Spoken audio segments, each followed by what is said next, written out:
Movie की शुरुआत होती है और हमें दिखाया जाता है एक आदमी जिसका नाम क्रिस होता है।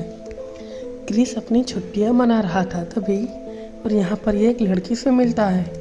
क्रिस और उस लड़की की नेचर दोनों की एक सेम जैसी थी और दोनों एक दूसरे को पसंद करने लगते हैं और इस लड़की का नाम एनी होता है। और कुछ समय के बाद एनी और क्रिस एक दूसरे से शादी भी कर लेते हैं।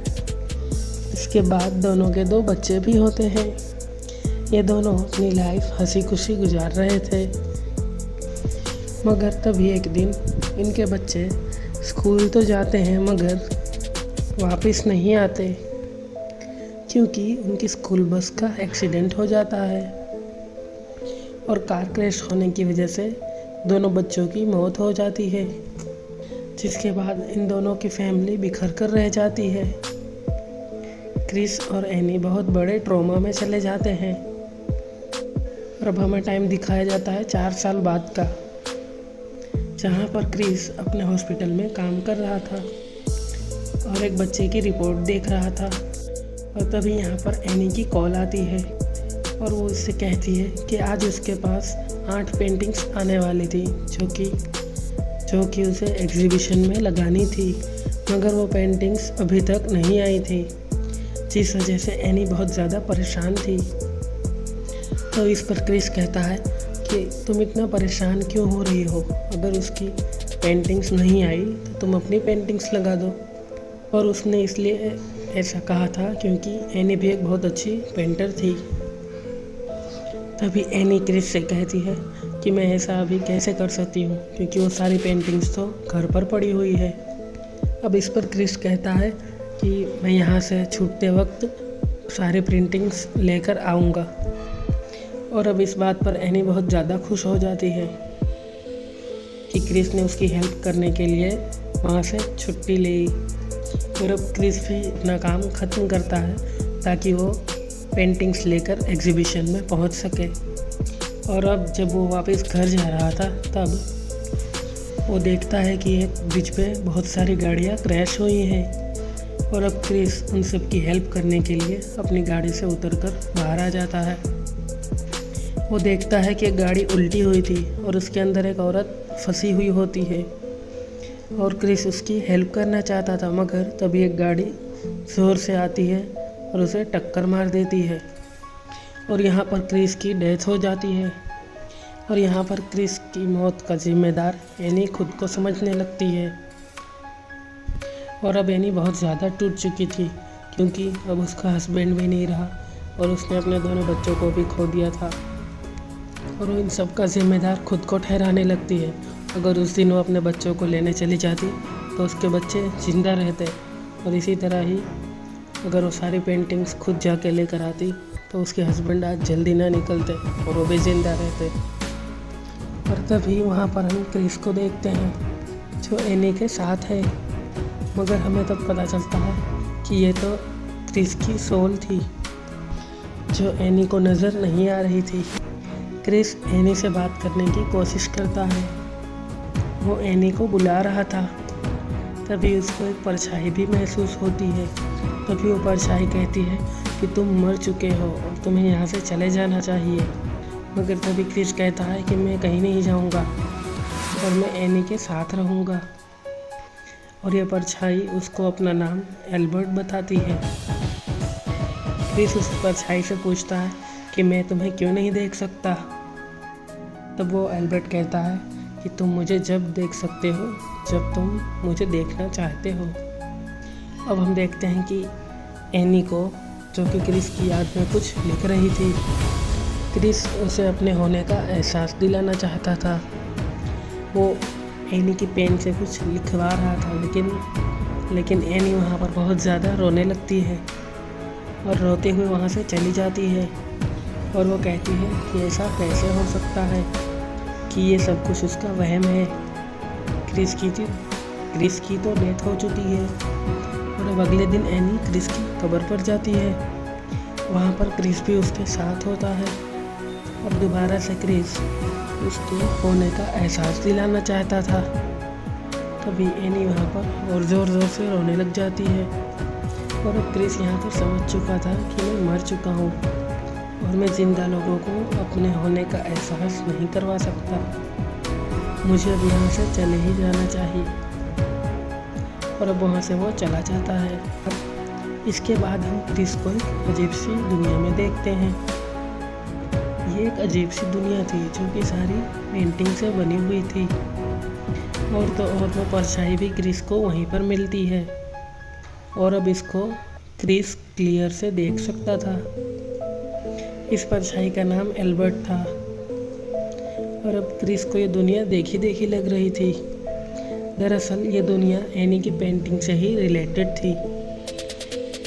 ये वो जगह थी जहाँ पर क्रिस एनी के साथ रहना चाहता था।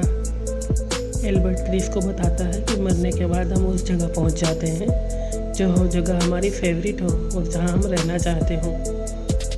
यहीं पर क्रिस एक घर भी देखता है जिसकी पेंटिंग एनी ने बनाई थी और क्रिस इस घर में एनी के साथ रहना चाहता था। क्रिस अब एल्बर्ट के साथ इस घर में चला जाता है। अब यहाँ पर हम देखते हैं कि एनी असल दुनिया में एक पेंटिंग बना रही थी और उस पेंटिंग में एनी एक प्यारा सा पेड़ बनाती है और इस पेंटिंग का असर क्रिस की दुनिया में भी होता है और क्रिस की दुनिया में भी वो प्यारा सा पेड़ उसे दिखाई देता है। एल्बर्ट उसे कहता है कि तुम दोनों सोलमेट्स हो और इसी वजह से उसकी पेंटिंग्स का असर यहाँ पर हो रहा है। और यहाँ पर अब एनी को ये पेंटिंग नहीं अच्छी लग रही थी तो उस पर पानी फेंक देती है और जिससे ये पेंटिंग ख़राब हो जाती है। और अब क्रिस की दुनिया में भी ये प्यारा सा पेड़ ख़त्म हो जाता है और उसकी दुनिया में उस पेड़ के पत्ते झड़ने लगते हैं और ये देखते हुए क्रिस बहुत दुखी हो रहा था और उसको ये बात का पता चल गया था कि एनी इस दुनिया में बहुत अकेला महसूस कर रही है। और अब यहीं पर क्रिस को अपनी दुनिया में उसके बेटे का एक खिलौना मिलता है। उसे उठाता है और खुशी से अपने बेटे के बारे में एल्बर्ट से पूछने लगता है और कहता है कि इस दुनिया में अब मैं अपने बच्चों से भी मिल सकता हूँ। जिस पर एल्बर्ट कहता है कि ये ऐसी दुनिया है जहाँ पर सबने अपनी अपनी दुनिया बना रखी है और वो कहता है कि तुम्हारे बच्चों ने भी अपनी ही दुनिया बना रखी होगी। क्रिस कहता है कि मैं अब क्या करूँ कि जो मैं अपने बच्चों से मिल सकूँ। इस पर एल्बर्ट कहता है कि तुम अपने बच्चों से तब मिल सकते हो जब तुम मिलना चाहो। और अब इसके बाद एक लड़की क्रिस के पास आती है और उससे मिलकर कहती है कि एल्बर्ट ने मुझे तुम्हारे पास भेजा है, क्या तुम मेरी दुनिया में आना पसंद करोगे। और अब इस पर क्रिस मान जाता है और अब इस लड़की की दुनिया में चला जाता है। ये लड़की क्रिस से बहुत ज़्यादा बातें कर रही थी मगर क्रिस का ध्यान कहीं और ही था। क्रिस को तो अपने बेटे की याद आ रही थी। वो लड़की उसे कहती है कि मुझे अपनी बेटी के बारे में बताओ, उसको क्या पसंद था क्या नहीं पसंद था। और जब वो अपनी बेटी के बारे में उसे बताता है तो इसे अपनी बेटी का हेवन हाउस याद आता है और अब क्रिस को ये पता चलता है कि ये दुनिया तो बिल्कुल हेवन हाउस जैसी दिख रही है। ये लड़की क्रिस को बताती है कि एक दिन वो अपने फादर के साथ एरोप्लेन में जा रही थी। तभी एक और होस्टेस जो कि एशियन थी, मेरे फादर ने देख के उसको कहा था और एशियन लड़कियां बहुत ज़्यादा समझदार और प्यारी होती हैं और मैंने ये बात सोच ली थी कि मैं एयर होस्टेस बनूंगी। और ये बात सुनकर क्रिस को समझ आ गया था कि ये लड़की और कोई नहीं बल्कि इसकी बेटी है। क्रिस रोते हुए अपनी बेटी को गले लगा लेता है क्योंकि ये बहुत ज़्यादा टाइम के बाद अपनी बेटी से मिल रहा था। अब इसके बाद क्रिस दोबारा से अपनी दुनिया में वापस आ जाता है। वहाँ आकर वो एल्बर्ट से मिलता है मगर एल्बर्ट कुछ परेशान लग रहा था और इस पर क्रिस एल्बर्ट से पूछता है कि क्यों परेशान हो इतने। तब एल्बर्ट बताता है कि तुम्हारी वाइफ ने खुद को मार लिया है। जब ये बात क्रिस सुनता है तो बहुत ज़्यादा दुखी हो जाता है मगर उसके बाद वो एल्बर्ट से कहता है कि उसे यही करना था क्योंकि वो उस दुनिया में बहुत अकेली हो गई थी। क्रिस कहता है कि चलो ठीक है, इसी बहाने वो मुझसे मिलेगी तो सही। और इस पर एल्बर्ट क्रिस को रोकते हुए कहता है कि नहीं, ऐसा नहीं होगा क्योंकि वो हेल में है और तुम उससे कभी नहीं मिल सकते। और ये बात सुनकर क्रिस गुस्से में आ जाता है और कहता है ऐसा नहीं हो सकता। मैं एनी को हेल में नहीं रहने दूंगा। मैं उसका सोलमेट हूँ, उसको मेरे साथ रहना चाहिए। इस पर एल्बर्ट कहता है कि नहीं, तुम उस दुनिया में नहीं जा सकते क्योंकि इस दुनिया में जो भी जाता है वो वापस नहीं आता है। लेकिन क्रिस नहीं मान रहा था और इस पर एल्बर्ट कहता है ठीक है। इस पर एल्बर्ट कहता है कि मैं तुम्हारे लिए एक गाइड ढूंढूंगा जो तुम्हें वहाँ हेल तक ले जाएगा। इसके बाद एल्बर्ट और क्रिस दोनों एक लाइब्रेरी में जाते हैं। एक बूढ़ा आदमी इनको मिलता है जो हेल तक इसे गाइड करेगा और अब ये तीनों लोग निकल जाते हैं एक कश्ती के सहारे। इनकी बोट एक समुंदर से गुजर रही थी, मगर तभी वहाँ पर समुंदर में बहुत ऊंची ऊंची लहरें उठ रही थी। लेकिन तभी हम वहाँ देखते हैं कि बहुत सारी आत्माएं समुंदर से बाहर आती हैं और उसकी बोट को पानी में डुबा देती हैं। तभी हम देखते हैं कि ये तीनों एक किनारे पर पहुँच गए हैं। अब क्रिस उस पर पूछता है कि ये कौन सी दुनिया है। तब इसका गाइड इसको बताता है कि ये हेल का दरवाज़ा है। वो बूढ़ा आदमी कहता है कि मुझे एनी का सिग्नल नहीं मिल रहा है क्योंकि क्रिस बार बार अपने बेटे के बारे में सोच रहा था। वो अपने बेटे से कहता था कि बहुत ज़्यादा पढ़ो और अपने बेटे से कहता था कि लोगों की मदद भी करो। और अब यहाँ पर क्रिस को समझ आता है कि एल्बर्ट उसी का बेटा है जो कि मरने के बाद भी लोगों की मदद कर रहा था और तो वो अपने फादर की भी मदद कर रहा है। और इस पर वो दोनों एक दूसरे के गले लग जाते हैं। इस पर वो बूढ़ा आदमी कहता है कि अब एल्बर्ट इससे आगे नहीं जा सकता क्योंकि क्रिस जितना अपनी वाइफ के बारे में पहले सोचता था, हो सके वो उतना ना सोचे। तो उसे अगर अपनी वाइफ से मिलना है तो उसे अकेले ही आगे आना होगा। और अब एल्बर्ट पीछे रुकता है और अपने फादर को बेस्ट ऑफ लक बोलता है। और अब आगे जाने के बाद क्रिस को बहुत सारे सर ज़मीन में धंसे हुए दिखाई देते हैं और यहाँ पर वो एनी का सर भी देखता है। ये एनी के पास जाने लगता है लेकिन तभी वहाँ पर ज़मीन तुरंत टूटने लगती है और वो एक कमरे में नीचे गिर जाता है और वो घर पूरा टूटा फूटा हुआ होता है। लेकिन उस घर को गौर से देखने के बाद क्रिस को पता चलता है कि ये तो एनी और उसका ड्रीम हाउस था। तभी वो बूढ़ा आदमी कहता है कि तुम यहाँ ज़्यादा देर नहीं रुक सकते, सिर्फ 3 मिनट ही यहाँ रुक सकते हो क्योंकि अगर इससे ज़्यादा रुके तो वो लोग भी एनी की तरह यहीं फंस जाएंगे। और तो और एनी सब कुछ भूल चुकी है और इसीलिए ये घर पूरा टूटा हुआ है। और अब उस बूढ़े आदमी की बात सुनकर क्रिस को ये लग रहा था कि ये डॉक्टर एल्बर्ट हैं और ऐसा ही था, वो डॉक्टर एल्बर्ट ही होते हैं जो मरने के बाद भी क्रिस को गाइड कर रहे थे। इसके बाद क्रिस इस टूटे फूटे घर में एनी को ढूंढने लगता है और उसको एनी मिल भी जाती है। एनी को क्रिस का नाम तो याद था लेकिन उसका चेहरा याद नहीं होता है। क्रिस उसे बार बार कह रहा था कि मैं ही क्रिस हूँ, लेकिन उसे ये लग रहा था कि ये कोई और है। बहुत समझाने के बाद भी वो नहीं मानती तो क्रिस हार मान जाता है। ये दोबारा डॉक्टर एल्बर्ट के पास जाता है और कहता है कि मैंने हार मान ली है।